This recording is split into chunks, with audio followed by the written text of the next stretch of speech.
All right, here's video 2 of the minors, and I'm just going to jump right into it with a bunch of screenshots that you can see as I talk through this stuff. So, first screenshot, here we go. Here is the classic A minor chord. And as you see, I'm reading kind of right off to the right, but let's go one step further, right? We're going to break this chord down to just the fingering, because below is all you'd have for fingering. The other dots are open strings. All right, so we're just looking at, when we call something a classic shape, that A minor shape is really just those 3 notes that you're fingering, even though you're including other notes in the chord shape. When you, as a guitar player, think about the shape, you're thinking about the fingers you're using to produce that shape. Okay? All right, moving on. As you know, what we can do with all of these shapes is go 12 frets up and play the octave of the same shape. And that's what this image shows. It just shows the A minor shape back in first position, and then now at the 12th fret. Okay, so at the 12th fret, we have the A minor shape again. And it is an A minor, but in order for us to play that shape, I would be barring my first finger on the 12th fret to play that entire shape, because I don't have or wouldn't be using open strings. So now let's add the E minor shape. And here you can see in this next slide, E minor, and I've got it at the 5th fret, and I've also got it at the 17th fret. And then there's one black dot at the 3rd fret that's gonna be from that A minor modified shape. And that's also at the 15th fret. And remember, every single one of these notes is either a root, a flat third, or a 5th. Okay, now let's look at the D minor shape. And if I look at this D minor shape, I've got it all the way up at the 7th fret, 8th, 9th, and 10th fret for the full expansion of it. And I'm only using the top 4 strings right now. And then if I do that again at the 19th fret, starting at the 19th fret, there you see it. Now, if you look at the next slide, you're going to see how I talk about certain notes that have been added to these shapes, and it's all in color with arrows.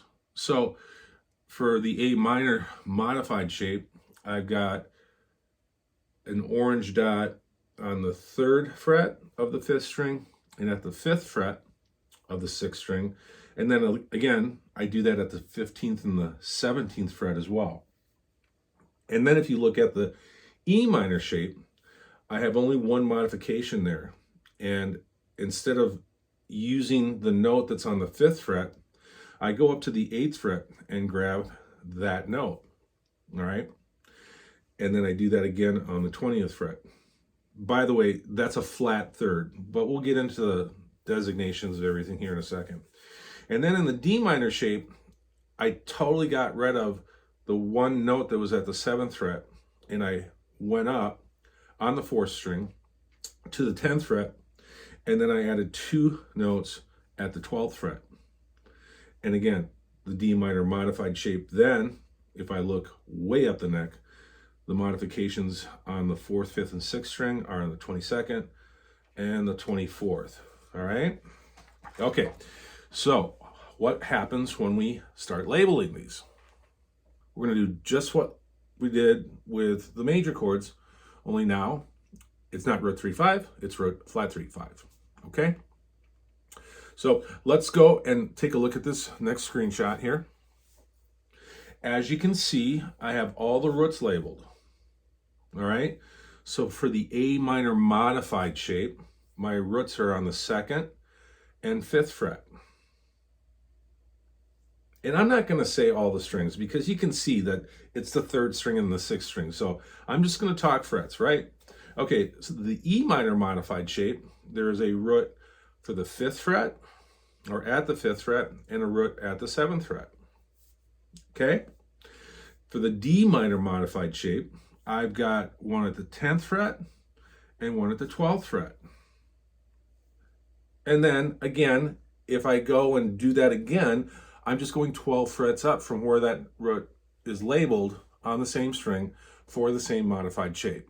Okay, I'm trying to condense this because I don't need to talk about this for 20 minutes. I just want to make this a short video so it's something that you are able to look over again and again and go, oh, I get it. Okay, right. Let's take a look at the thirds, or I should say the flat thirds. Sorry. So the flat thirds. All right, the flat third for the A minor modified, one is at the first, one is at the third fret, and then I'll go 12 frets up, and there they are again. For the E minor modified shape, I've got one at the 5th fret and one at the 8th fret. And for the D minor modified shape, I've got one at the 8th fret and one at the 10th fret. And again, I go 12 frets higher than all of those, and those are the same labels, flat thirds, okay? Lastly, let's go to the fifths, and I have a 5th at the open string of the high E, and then I have a 5th on the 2nd fret of the 4th string. Okay, the 5ths for the next modified shape, E minor modified, I've got one at the 5th fret and one at the 7th. And then for the D minor modified, I've got one at the 9th fret and one at the 12th fret. Okay, again, all of those numbers, 12 frets up on the same string, it's still a 5th, all right? So we're just trying to simplify everything.